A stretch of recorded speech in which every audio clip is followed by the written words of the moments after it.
नमस्कार साथियों, मेरा नाम है आर.के. सिंह। संस्कृति आईएएस यूट्यूब चैनल पे आप सभी का स्वागत है।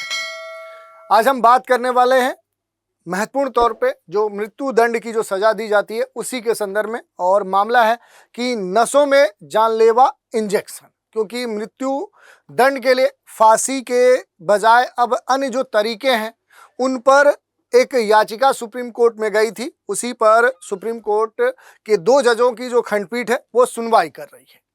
क्योंकि अगर देखेंगे तो भारत में जो मृत्यु दंड है ये आज भी रेयरेस्ट ऑफ द रेयर मामलों में ये आता है, और इसमें ही क्या है कि फांसी की जो बात है वो अब कहीं ना कहीं देखें तो एक बार फिर से उस पर सवाल उठ रहे हैं।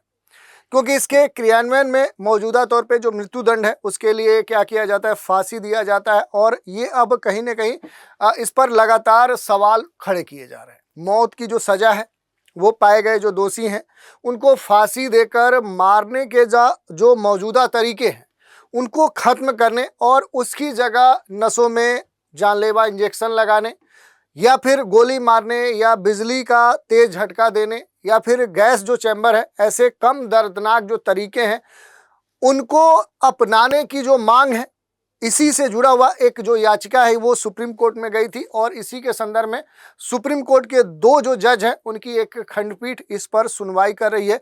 तो इसी मामले की आज हम चर्चा करने वाले हैं और इससे जुड़े हुए जो भी अहम पहलू हैं उन पर हम डिटेल से बात करेंगे। चलिए देख लेते हैं ये पूरा मामला चर्चा में क्यों है। पहले हमने बताया कि नसों में जो जानलेवा इंजेक्शन लगाए जाने की बात कही जा रही है, क्योंकि मृत्यु दंड के लिए देखें तो फांसी के बजाय अन्य जो आसान विकल्प हो सकते हैं उन्हीं की मांग को लेकर एक जो याचिका है वो सुप्रीम कोर्ट में दायर की गई थी। क्योंकि भारत में जो मृत्यु दंड है ये आज रेयरेस्ट ऑफ द रेयर उन मामलों में ये आता है, और मृत्यु दंड ऐसे ही रेयर केस में आता है, लेकिन इसके क्रियान्वयन के लिए फांसी दी जाती है।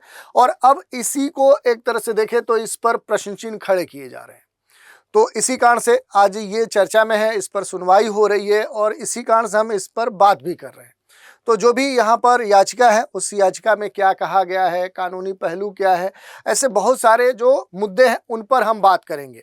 यहाँ पर मुख्य रूप से यही डिमांड रखी गई थी कि जो फांसी जैसा एक जो प्रक्रिया है जिसे एक तरह से मृत्यु दंड के संदर्भ में आज भारत में लागू किया गया है या ये लागू है, इसके बजाय आसान जो तरीके हैं जिसके बहुत सारे विकल्प याचिका में दायर किए गए थे। जैसे कहा गया कि बिजली के तेज झटके दे दिए जाए, इंजेक्शन इनकी नसों में जहरीला लगा दिया जाए, गैस चैम्बर में इन्हें रख दिया जाए। तो इस तरह के जो कम दर्दनाक तरीके हैं उनसे भी क्या की जा सकती है, मृत्यु दंड की सजा दी जा सकती है। और इसी मामले पर जो सुप्रीम कोर्ट के 2 जो जज हैं वो इस पर सुनवाई कर रहे हैं। तो डिटेल से हम बात करेंगे, लेकिन उससे पहले आप सभी के लिए एक सूचना है। चिल्ड्रंस डे के अवसर पे देखें तो एक बड़ा महत्वपूर्ण जो ऑफर है वो संस्कृति आईएएस की तरफ से संचालित किया जा रहा है। और आईएएस-जीएस जो फाउंडेशन बैच है पीटी और मेंस के, और इनके तहत संचालित चाहे वो हिंदी माध्यम का कोर्स हो या इंग्लिश मीडियम का कोर्स हो, उन पर एक महत्वपूर्ण डिस्काउंट दिया जा रहा है। हिंदी माध्यम का जो कोर्स है उसमें एडमिशन ओपन है और जो भी कोर्स की फ़ी है 1,10,000 उस पर इस ऑफ़र के तहत छूट दिया जा रहा है। और अब 1,10,000 के बजाय इसकी जो फ़ी रखी गई है केवल 50,000 रखी गई है। ठीक वैसे ही इंग्लिश मीडियम के जो कोर्स हैं उनमें एडमिशन ओपन है। जो फ़ी 1 लाख है वो अब डिस्काउंट होकर केवल 25,000 है। लेकिन आपको विशेष ध्यान देना है कि ये जो ऑफ़र है ये कब तक वैलिड है, तो ये 14 नवंबर 2025 तक ही वैलिड है। इसके अलावा भी अगर कोई आपकी क्वेरी है तो उसके लिए आप ये जो नंबर दिए गए हैं 9555124124 पे कॉल करके जानकारी प्राप्त कर सकते हैं, या संस्कृति आईएएस की जो वेबसाइट है sanskrithias.com यहाँ विजिट करके संबंधित जो जानकारी है वो आप प्राप्त कर सकते हैं। अब कुछ महत्वपूर्ण बिंदुओं की बात करें तो भारत में जो डेथ पेनल्टी है ये आज भी क्या है, रेयरेस्ट ऑफ द रेयर मामलों में ये दिया जाता है। हालांकि ये अलग बात है कि जो इसका रेगुलेशन होता है वो किस रूप में होता है, तो वो फांसी के रूप में होता है। और अब ये जो फांसी देकर जो मृत्यु दंड की सजा है जिसको अब एक तरह से चैलेंज किया गया है सुप्रीम कोर्ट में, और इसी के ऊपर अब प्रश्न चिन्ह खड़े किए गए हैं। और सुप्रीम कोर्ट ने एक याचिका के संदर्भ में बाकायदा देखें तो 21 जो जनवरी 2026 है उसकी जो तारीख है वो तय कर दी है कि इस पर अब सुनवाई होगी वर्ष के पहले ही माह में। ये बड़ा ही एक चैलेंजिंग विषय है। अगर ये सुनवाई जिस डिमांड को लेकर की गई है, अगर उस पर पहल हो जाती है तो एक ऐतिहासिक फैसला होगा। तो यहाँ पर यही कहा गया कि फांसी की जो सजा है वो कम दर्दनाक तरीकों के द्वारा क्या की जाए, रेगुलेट की जाए, यही मांग की गई है। और याचिका में वरिष्ठ जो अधिवक्ता है उन्होंने अपनी बात रखी है। 2017 में उन्होंने इसके लिए याचिका बाकायदा यहाँ पर सुप्रीम कोर्ट में डाली थी। फांसी का जो तरीका है चूँकि क्रूर और अमानवीय उन्होंने इसे कहा था, और इसकी बजाय अन्य जो तरीके हो सकते हैं जो कम दर्द वाले होंगे, जैसे इंजेक्शन लगाना जहरीला, गोली मारना, बिजली के झटके देना या गैस चैम्बर में रख देना, ऐसे जो भी तरीके हैं उन पर विचार करने की बात कही गई थी। और इसी संदर्भ में ये जो मामला है अब ये खास तौर पे चर्चा का विषय बना हुआ है। अगर इसके थोड़ा सा पृष्ठभूमि की बात करें तो देखिए, भारत में जो मृत्युदंड का जो पूरा प्रोविजन है, जो प्रावधान है, ये क्या है कि भारतीय जो दंड संहिता है उसमें इसका उल्लेख है, और क्रूर तरीके से इसे लागू करने का जो तरीका है वो कहाँ पर आपको देखने को मिलेगा। तो दंड प्रक्रिया जो संहिता सीआरपीसी है उसकी धारा 354(5) में इसका उल्लेख किया गया, और यहाँ पर लिखा गया कि जब किसी व्यक्ति को मृत्यु दंड की सजा दी जाए तो फिर उसे फांसी पर लटकाकर उसे मृत्यु दी जाएगी, ये बाकायदा यहाँ पर उल्लेख हुआ है। और भारत में अभी तक आप देखेंगे जो भी मृत्यु दंड के मामले हुए हैं उसमें जो क्रियान्वयन है वो फांसी के द्वारा ही दिया जाता है या किया जाता है। ये जो मामला है ये विशेष है क्योंकि ये सिर्फ जो मृत्युदंड है वहीं तक सीमित नहीं है, बल्कि क्या है कि ये कैसे मृत्युदंड हो उस पर भी सवाल उठाता है, यानी कि इसका जो रेगुलेशन है, जो क्रियान्वयन है, उस पर भी प्रश्न चिन्ह खड़ा किया जाता है। अगर मामले की वर्तमान स्थिति की हम बात करें तो सुप्रीम कोर्ट के 2 जो न्यायाधीश हैं उनकी जो पीठ है वो इस मामले की सुनवाई जनवरी में यानी वर्ष के पहले माह में करेगी। सुनवाई के दौरान अटॉर्नी जनरल आर जो वेंकटरमणी है उन्होंने कहा कि अभी किसी को फांसी नहीं दी जाएगी, चिंता की कोई बात नहीं है। याचिकाकर्ता ने ये भी कहा है कि ये जो मामला है ये फांसी की तरह अभी भी क्या है, पेंडिंग है। सरकार पक्ष ने यह भी माना है कि सीमित ये विचाराधीन मामला है, इस मुद्दे को अब देखा जाएगा, इसके जो भी नतीजे आएंगे उसके आधार पर आने वाले समय में जो क्रियाएं हैं, जो कार्रवाई है वो की जाएगी। याचिका में उठाए गए जो भी महत्वपूर्ण बिंदु हैं उनकी अगर बात करें तो ये कहा गया है याचिकाकर्ता के द्वारा कि जो फांसी है ये एक अमानवीय गतिविधि है, ये एक अमानवीय प्रक्रिया है। याचिकाकर्ता का यही तर्क है कि जो फांसी है इसका जो तरीका है ये जीवन को समाप्त करने का एक ऐसा तरीका है जिसमें जो भी निर्वाचित दोषी है उसको अत्यधिक दर्द दिया जाता है, भय से वो पीड़ित होता है और लंबी जो एक प्रतीक्षा है वो उसे करनी होती है। उन्होंने ये भी कहा कि ये मानवीय गरिमा के दृष्टिकोण से क्या है, ये ठीक नहीं है। और आर्टिकल जो अपने संविधान में 21 है, जो जीवन और व्यक्तिगत स्वतंत्रता का अधिकार हमें प्रदान करता है, उसके तहत ये सही नहीं है। इस चीज पर प्रश्न उठाया गया है। कम दर्दनाक जो विकल्प है वो उपलब्ध है, ऐसा याचिकाकर्ता का कहना है कि बहुत सारे ऐसे विकल्प हैं जो फांसी के बजाय उनका विकल्प अपनाया जा सकता है। जैसा उन्होंने बोला कि नसों में विषैले जहर की सुई दी जा सकती, इंजेक्शन दिए जा सकते हैं, गोली मारी जा सकती है, बिजली के तेज झटके दिए जा सकते हैं, गैस चैम्बर में रखा जा सकता है, जिसमें क्या होगा कि जो भी इसमें पीड़ित होगा या जो भी अपराधी या जिसे दंड मिला होगा उसे कम दर्द होगा। और ऐसे तरीके दुनिया के अन्य क्षेत्रों में अपनाए जा रहे हैं। याचिकाकर्ता ने यह भी कहा कि तकनीकी और चिकित्सा के दृष्टिकोण से जो फांसी है, ये जो प्रक्रिया है, जो पद्धति है, ये काफ़ी पुरानी हो चुकी है। याचिकाकर्ता ने ये तर्क दिया कि फांसी की जो प्रक्रिया है इसमें दोषी को कभी कभी बहुत देर तक झूलने की स्थिति में पाया गया है, जिससे अतिरिक्त जो मानसिक और जो शारीरिक पीड़ा है वो देखने को मिलती है। तो आधुनिक दुनिया में, आधुनिक काल में देखें तो वैज्ञानिक और चिकित्सा जो उपकरण हैं वो उपलब्ध हो चुके हैं, जिससे मृत्यु की जो प्रक्रिया है उसे आसान और सुरक्षित और कम पीड़ादायक बनाई जा सकती है। तो इस कारण से जो फांसी है, फांसी के जो वैकल्पिक कह सकते हैं कि तरीके हैं उनको अपनाया जाना चाहिए।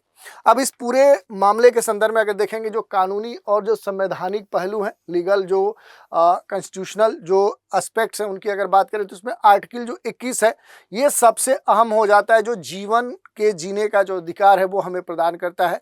ये किसी को भी विधि के द्वारा स्थापित जो प्रक्रिया है उसके बिना जीवन या व्यक्तिगत जो स्वतंत्रता है उससे वंचित नहीं किया जा सकता है। यानी यहाँ पर याचिकाकर्ता यही तर्क दे रहे हैं कि फांसी का जो तरीका है वो इस अनुच्छेद के तहत निष्पक्ष प्रक्रिया और मानवीय तरीके के जो मानदंड है उससे मेल नहीं खाते। इसके अलावा देखें तो एक और आर्टिकल है जो अहम हो जाता है। आर्टिकल क्या है? 14। आप सभी इस आर्टिकल से परिचित होंगे।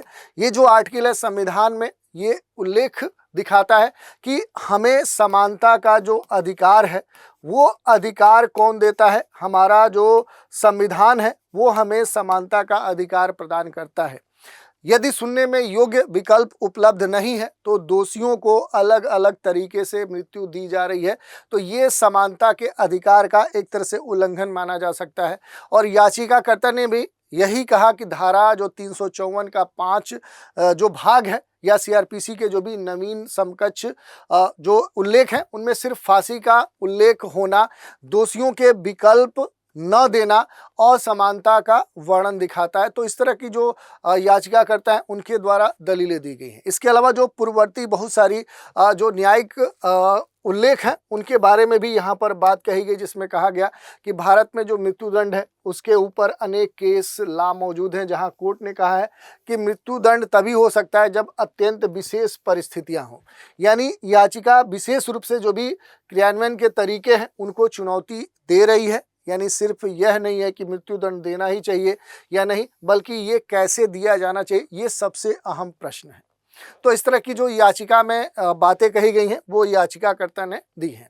अगर थोड़ा दुनिया के अलग अलग क्षेत्रों से अलग अलग देशों के मामलों से हम कंपैरिजन करें तो कई देशों में जो मृत्युदंड है इसकी जो क्रियाविधि है उसमें बड़े स्तर का बदलाव हो चुका है। जैसे देख सकते हैं अमेरिका के अधिकांश राज्यों ने लेथल जो इंजेक्शन है उसको एडॉप्ट कर लिया है। अन्य तरीके आप देख सकते हैं जैसे जो गैस चैम्बर है उनका इस्तेमाल करना, गोली मार देना, बिजली के तेज झटके देना, इसका जो इस्तेमाल है वो दुनिया के अलग अलग क्षेत्रों में देखने को मिल रहा है। और भारत जैसे देश में देखें तो ये प्रश्न उठता है कि क्या पुराने औपनिवेशिक जो प्रावधान है, जैसे हैंगिंग की जो बात कही जा रही है, टिल डेथ की बात होती है, तो फांसी की जो बात है वो क्या आज के समय में उपयुक्त है या फिर नहीं है, एक बहस है। विशेष रूप से जब मानवाधिकार और मानवीय विकास के दृष्टिकोण से इसे देखा जाए तो याचिका में ये तर्क दिया गया, ये कहा गया तर्क है कि जहां मृत्युदंड अभी भी मौजूद है वहां उसे ऐसे तरीके से क्रियान्वित होना चाहिए जो सबसे कम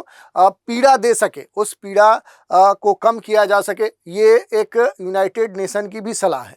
तो इस पर अब देखने वाली बात है कि क्या अब सुनवाई में होता है। तरीके की बात करें जैसे यूनाइटेड स्टेट, चाइना, वियतनाम में क्या है कि लेथल इंजेक्शन का इस्तेमाल किया जाता है। इंडिया, ईरान, जापान जैसे देशों में क्या है कि फांसी की बात कही जाती है। इंडोनेशिया, नॉर्थ कोरिया, ताइवान जैसे देशों में गोली मार दिया जाता है, फायरिंग जो स्क्वाड है इस तरीके का इस्तेमाल किया जाता है।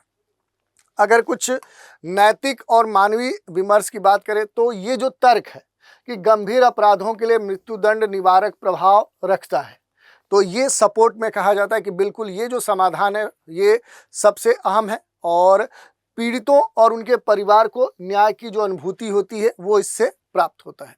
लेकिन इसके विरोध में भी बहुत सारी बातें कही जा रही हैं कि ये राज्य के द्वारा वैध जो हत्या है उसका रूप ले लेता है, जो कि पुनर्वास के दृष्टिकोण से क्या है ये डिस्प्यूटेड है। यदि क्रियान्वयन में कोई भी मिस्टेक होती है, कोई भी त्रुटि हो जाती है तो प्रक्रिया अत्यधिक लंबी जाती है, इससे दोषी को मानसिक पीड़ा होती है। और सबसे महत्वपूर्ण बात ये कहा गया ऐसे मामलों के संदर्भ में कि सबसे महत्वपूर्ण, यदि मृत्युदंड अपरिवर्तनीय हो यानी वो चेंज होने लायक ना हो तो किसी भी प्रकार की गलत सजा या न्यायिक जो एक त्रुटि है उसकी पुनरावृत्ति नहीं हो सकती। इसीलिए निष्पादन का जो तरीका है वो विशेष रूप से संवेदनशील है। तो इस याचिका के द्वारा आप देखेंगे उठाया गया जो सवाल है, सबसे महत्वपूर्ण सवाल यही यहाँ पर देखने को मिल रहा है कि क्या किसी सभ्य लोकतांत्रिक समाज में राज्य के नाम पर दी जाने वाली जो मृत्यु है उसकी जो आज के समय में जो औचित्य है आज भी बना हुआ है, और अगर बना हुआ है तो उसे कैसे रेगुलेट किया करना चाहिए या उसे क्रियान्वयन कैसे उसका किया जाना चाहिए मानवीय मानदंडों का उल्लंघन किए बिना। तो इस तरह का जो प्रश्न है वो इस मामले में देखने को मिल रहा है। दूसरी बात देखें तो जो वर्तमान सिनेरियो है और जो संभावित परिणाम है उसकी अगर बात करें तो केंद्र सरकार की जो एक समिति है वो इसके संदर्भ में रिपोर्ट दे रही है। अगर देखेंगे रिपोर्ट की बात करेंगे तो याचिका के दौरान ये बताया गया है कि सरकार ने इस मुद्दे की जो समीक्षा है जो एक तरह से करने के लिए एक विशेष जो समिति है वो बनाने की बात कही है। यदि समिति बनी और उसकी फिर से रिपोर्ट भी आई तो हो सकता है कि जो विधिक बदलाव है उसकी जो सिफारिश है वो की जाए, या सीआरपीसी की जो धारा 354(5) है उसमें भी बदलाव किए जा सके, या वैकल्पिक जो तरीके हैं उनकी समीक्षा की बात कही जा रही है। यदि भारत ने लेथल इंजेक्शन के विकल्प को अपनाया, ये निर्णय ले लिया, तो आने वाले समय में इसके बहुत सारे जो बदलाव हैं वो देखने को मिल सकते हैं।